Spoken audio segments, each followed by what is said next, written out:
game. And finally, we see the Lancelot get locked in for Onic. Because a lot of glass cannon hero right now, I think AP Bren just love to play with the fire. Yeah, and there's no lockdown coming in from AP Bren either.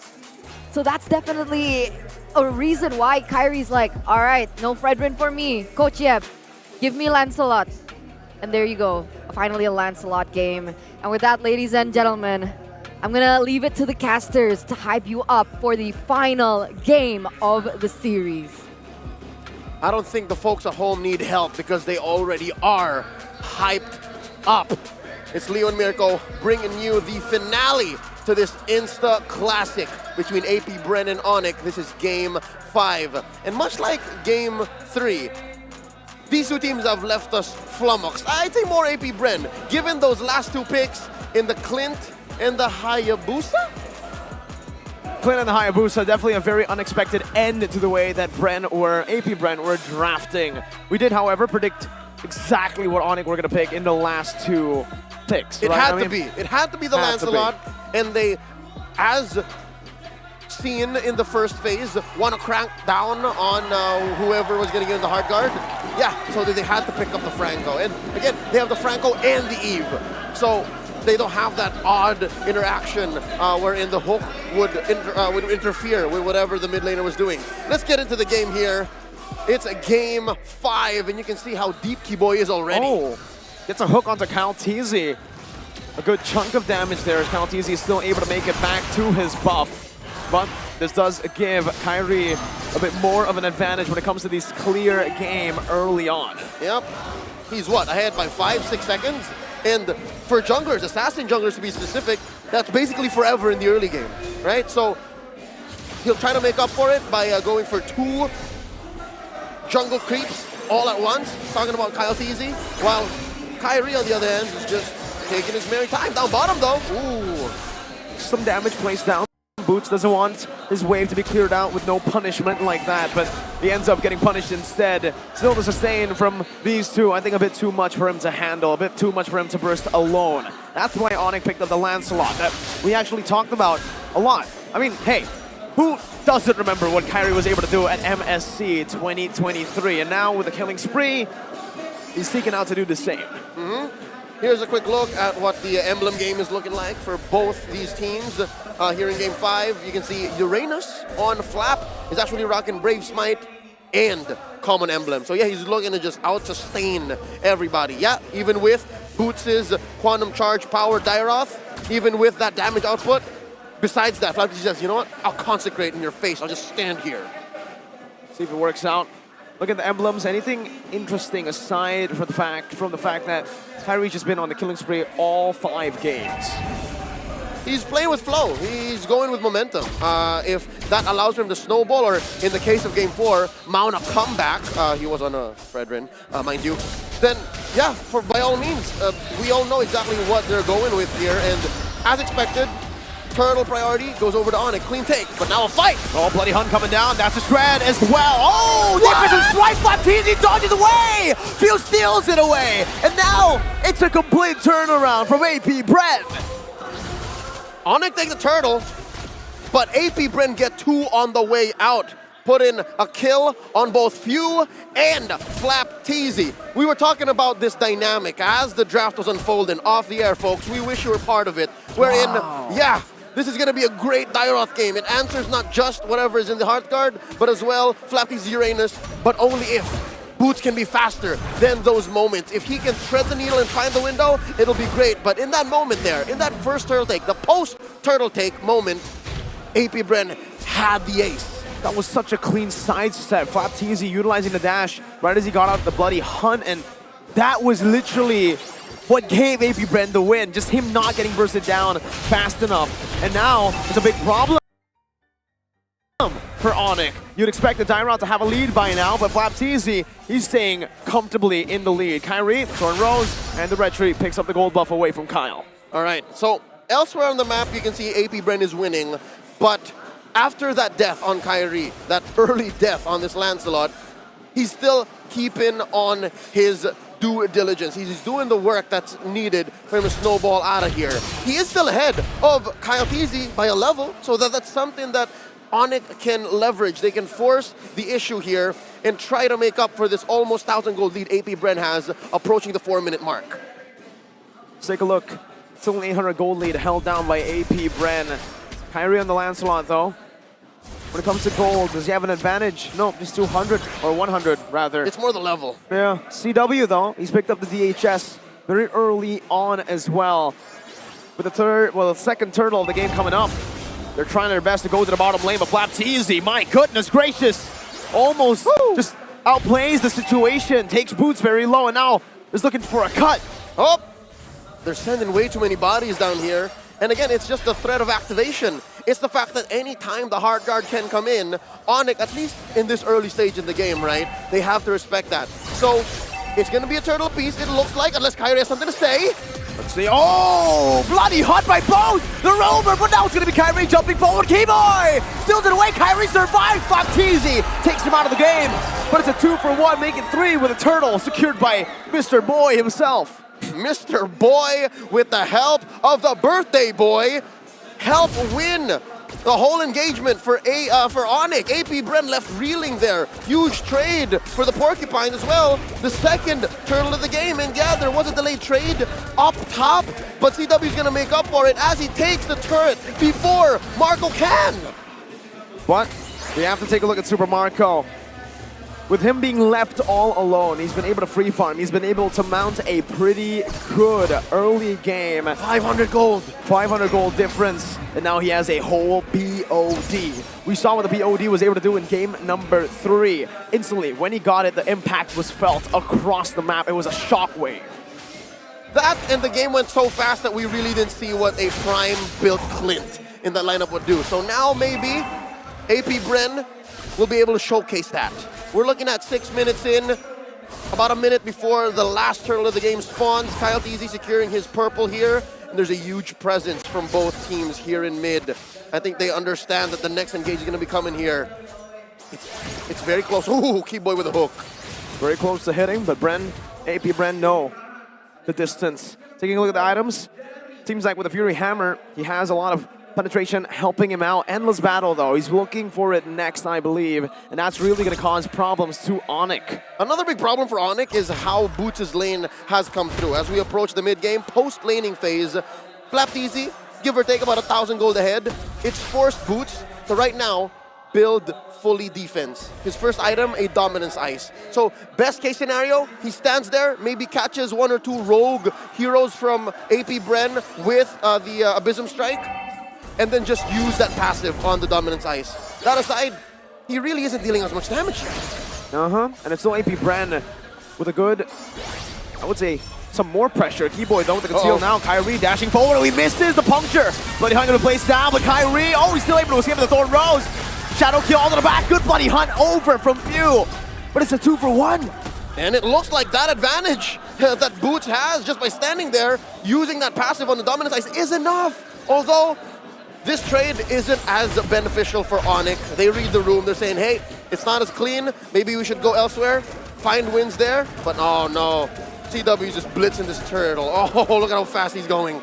No red tree though. Kyrie now just joining the fight. Keyboy taking very low. Oh. 1 HP. Super Marco. Oh, it's a flicker out. Retribution secures it. Oh, CW. He's able to find Few. Now Super Marco with the help of the hard guard. BMI coming back. CW caught in the midst of Flapteasy and Kyle Teasy. And Keyboy falls as well. So the little girl. Woo-wee! A little girl and a cowboy with a forward flicker from Super Marco there. Keyboy got away the first time around, but not the second time around. Look at how far ahead Super Marco is of the farm. Again, maintaining that 500 gold lead over CW. Now it's growing slowly but surely. 6-5 here, 8 minutes in, a minute and a half until the first Lord comes up. We've missed all turtles, and not a single went to AP Bren. But I think it's all still according to plan. AP Bren have been forcing this lineup, the whole Angela-centric lineup, for 3 games straight now, and I think they've learned a lesson from game 4. I think so too. I mean, we're seeing a more, I would say, aggressive AP Bren. The aggressive AP Bren that I think we should have seen a bit more out of in game number 4 from them. With a 7K gold lead, this is what I expected from them, going ham, and honestly, Clint pick, it's kind of growing on me. Yeah, and it's coming at a cost, right? It's not as clean. We're looking at a trade 50-50 every kill. There's a clap back from Onic, and of course, again, the aforementioned turtles. But again, it's looking better, especially as we ramp up into the mid-game. So expect more significant fights, more significant trades. And the fact is the map reflects exactly just that, right? They're trading huge objectives, turret for turret, from the long lane down bottom to top. And Few, I think he learned a lesson from game 4 as well. But wait, he gets caught out! My goodness, that burst! Now Flapteezy caught in a fist of strike. With the Phantom execution, Kyrie jumping forward, takes Ogun very low. Kyrie in the back, still punished down with a shadow kill from Kyle Teasy, who now has the BOD. Bro's getting gunned down by the endless battle. And that's what AP Bren are forcing, an endless battle. Sheriff Marco's in town, and he's enforcing justice. I'm also liking it. It's amazing. With this level of peel, it's very similar to what we talked about, of how some marksmen just don't need the mobility anymore. They're just able to plump down and say, yep, this is damage, take it if you want to. Well now, Kyle Teasy definitely has the advantage. Keyboy with a flicker forward right now. TW helping him out with a blazing duet. But I was going to be terrified. Flapteezy on him, no death so far. Except for, oh, what? CW falls, what killed him? Oh, CW? Oh, what is off a flap? Trying to see what or a rogue bullet. It could have been a rogue bullet. I think that might be it. A ricochet. A ricochet from the Lord, perhaps. We'll have to see a replay to see what exactly happened there. I didn't quite catch it. Oh, it was just killed caught. It was a ricochet.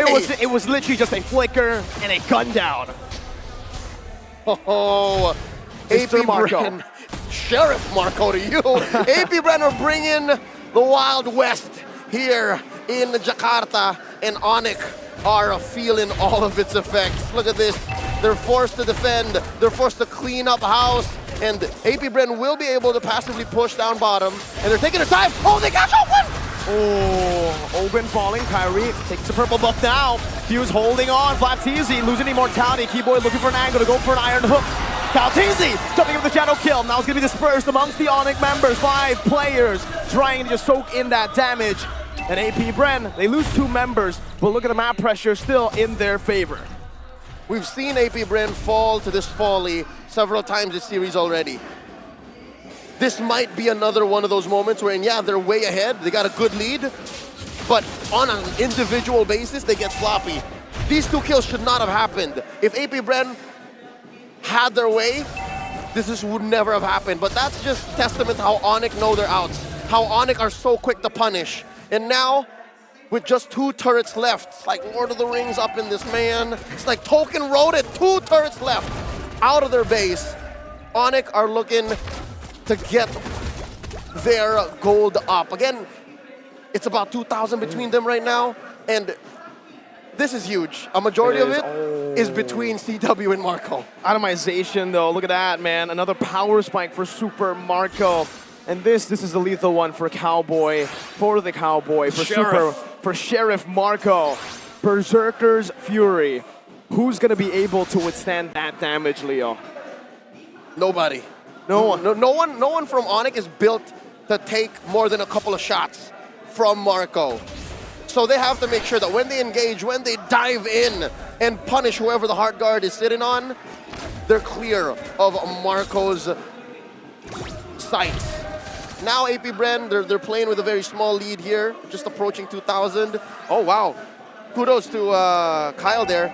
Brought a huge fat wave. We're going to be able to push that tier 2 up top. And now we posture up. We wait until this next Lord up in half a minute. 25 seconds to set up for the Lord. And this time it's AP Bren who holds the cards. They have the 2.6K gold lead, they have the map pressure, and they'll certainly use it. You can already see Kalteezy already pressuring up top. The birthday boy, though, gotta give kudos to Gilas Sands. He's been doing well to protect himself. The only deathless member of Onic right now, and I believe he's a linchpin to whatever is coming up next, to possibly a coin flip towards a comeback. Onic have to protect him. They have to listen to his calls. They understand that when he says it's go time, it's Onic time. Meanwhile, for AP Bren, they gotta try to scatter that. They gotta try to make it chaotic so that Sans won't have what it takes to go for it. They're trying to burst it down even with the real world manipulation. Risky play, but they get it. They do it, but now Sheriff Marco's in town. At the cost of Kyrie, AP Bren are now forcing the issue. They're coming in, they're going in, and they get the bite down. Floppy he goes, but now Keyboy gets punished. 2 for 1. And there goes Niles. Sans! Oh, he's still able to survive. One more hit would have done it. Calteezy had to jump back to the quad shadow. Did AP Bren win the skirmish? Did he get it? Or is it still worth it with the Lord taken by Onic? I'd like to think it's worth it. They're a Lord apiece, and that enhances Onic's wave, but just enough to hit equilibrium. He almost punished CW2, but he gets out. Now, they focus on what's next. It's the post-Lord take. Oh, AP Bren have to clear this Lord. They have to clear the waves. They have to manage the map. If I may say so, AP Bren's wave clear is suboptimal. Yeah. It's sitting at what, 2.53 at best. I think with the Clint, you can bump it up to actually a 4. As long as this Clint doesn't get zoned. That's the thing, though. It's very situational. It's a 4 when Sans isn't able to pop real-world manipulation. Exactly. It's a 4 when you're not in a fight. But, oh, the way Onic is posturing, folks. There is a large amount of Onic members here. And there's the real-world manipulation that we mentioned in the back as well. Now coming down in the back, CW gets taken out by Calteezy. Kyrie able to dash away. And now they get him. Sheriff Marco takes him down under. And now Boots trying to recall. They catch him. The quick draw, Sheriff Marco. He'll crash another criminal, taking him out. It's a double kill for Super Marco. 3-4-0. Fastest fingers in the southeast. And with that, they take care of the Lord, get 3 kills with no clap back. They manage the waves, and AP Bren is back in the driver's seat. 15 minutes, 30 seconds in. 6-0-5. If there were still questions about Clint being in the meta, now there aren't. Now it's been answered. Show him the screenshot. Super Marco did it in a game. Here we go. Bren. Oh, they're looking to get a penetration here. They're looking to take at least 1 inhibitor. But it looks like they are going to temper their tempo. They'll wait until this next Lord, 40 seconds away. And they gotta watch out for this, all right? They've been getting better at this. I must say so myself. They've been getting better at watching out for Keyboy's hooks. In the mid to the late game, which we're still in now, AP Bren has been putting themselves in weird situations wherein they're baiting the hook. It's scary. Honestly, it's scary. And when Keyboy does get it, it's lethal. So if AP Bren can fix that, then it's all the more closer to impossible that Onic mount a comeback. So yeah, watch out for the hook. That's one key for Onic to actually get back in this game. If it was hard before to catch Super Marco out, now Sheriff Marco just got himself a Wind Talker, a bit more mobility, and a little bit more damage, I would say, just with the burst coming in. He bursts. He doesn't just DPS, he bursts people down. You don't expect it, and then your health bar just disappears. Yep, he's close as it gets to a spellcaster marksman, right? It's scary. Oh wait, they're gonna crash that on a boot! Shadow kill used up right now, with the hard guard in place as well. Kyrie with Phantom Execution to the back. Boom! Bloody hunt! By Few! CW with the blazing duet onto the back now with a bloody hunt to Super Marco. But the Sheriff stays put. He guns Keyboy down. And Oakwood picks the double kill up. 3 for 2 so far in the CW and Suns. 2 major damage dealers from Onic. Oh, they're unable to engage. They're scared of the 3 members left for AP Bren. And it looks like they want to force the issue. They're going to look for the penetration here. They're going to push mid. Sieging it down with the help of Super Marco. Takes it out. They don't go for the Lord just yet. RWM locking Super Marco down. Still has a sustain. My goodness, one shot from Super Marco takes CW to half HP. So close. That really was so close. Oh, wait, is that a penetration up top? Oh, wow. Oh, what? Onic have done so well to hide and use sleight of hand across the map to get a cheeky push up top. So that's a little bit of breathing room. Permanent damage on AP Bren's base that they'll have to constantly answer back. And just like that, it's a 50-50 once more. Lord here pulled over to AP Bren's side. With lane getting cleared out. Winter Truncheon by Sans. He's looking for an outplay moment. They're getting desperate. It's getting risky, but damn! Iron hook from Keyboy! No frontliner, Leo, what? No one home, they bursted! Flapped easy! This is difficult, and they spent the hard guard too! Just like that! What? Onic's Lord chances skyrocket! My goodness. to everyone. He could have landed on. He landed on the front liner. Now View with a brilliant real world manipulation, but there is the winner Truncheon. Kaltizi gunned down. Responded over with another blazing duet into the back lines. Oh no, it's just Kaltizi left. Keyboy's body hunting. Super Marco here in this bush, playing with the shadows. It's 5v2. We're not quite yet, at TikTok timers, folks. But that was a clear win by Onic, a huge victory for the Porcupines. And with that, they're gonna make quick work of the Lord. This is an evolved Lord. Onic scored. No way. Onic once again. They've relied on Keyboy this game to find a hook. It wasn't able to hook Super Marco, but that is to his advantage. They've taken the frontliner out, the facilitator to Sheriff Marco. Oh, 32%. That's a huge 32%. That means 1 in 3 hooks actually hit. And now they're knocking on inside AP Bren's base, and there's a fight! Real world manipulation taking Few low.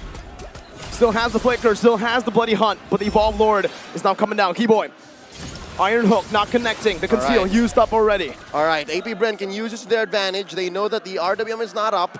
They know that Keyboy's flicker has been spent, and they just have to focus on this one big defense. Onic, they smell blood in the water. This is very similar to what happened in the previous game. The Sheriff is now bootless. Leo. Kyrie has the immortality. Bottom lane, gonna be pushed in. Kaltizi sent to micromanage. Using Retribution already. Lord taking half HP. Flapteezy now caught in the real world manipulation as Kaltizi jumps to the back line. Lord gets cleared. Waves as well. Flapteezy down a third of his health, forced to use Consecration. And now Marco has Ogwyn in him. AP Bren able to clear the siege. Still breathing. 4 out of 5 when the real world manipulation cannot get to him. Super Marco still holding his ground. Now bootless. He's sitting down. He's in the ground. That's right. No, he's sitting right there saying, this is where the fight happens. Come get me. And throughout this whole debacle, he still has 1,000 gold ahead of CW. So that's going to come in clutch when they start juggling items. And now the last turret left for AP Bren. Re-engage potential. Few. Now, oh, the flicker as well. CW gets caught now, but the real world manipulation into the back line with Kyrie dashing. Kaltizi gets caught. Defensive execution. Marco gets a heart guard in him just in time to save himself. But just like that, Onic disengage. But they walk away with 2 big wins. Poppin' Few and Kaltizi. We're still looking for more. Sheriff Marco's on the hunt. Sans is looking for a sandwich, an angle to get into another team fight. Pushing the wave, CW up top, Kyrie mid, Boots down below. 3 waves coming down on AP Bren. And this is as clean a sandwich as it gets. Again, there's only these 3 members left. It's Flapteezy, a clear peel, and the waves are crashing in. AP Bren, they gotta defend, RWM! Zoning Super Marco away, Flapteezy isolated. His immortality is gonna be popped out. Gwen flickers out! The Iron Hook from Keyboy! And the victory for Onic! Into the grand finals they go! We went all of the way, and AP Bren could not stop the inevitable. Onic are the first team in the grand finals.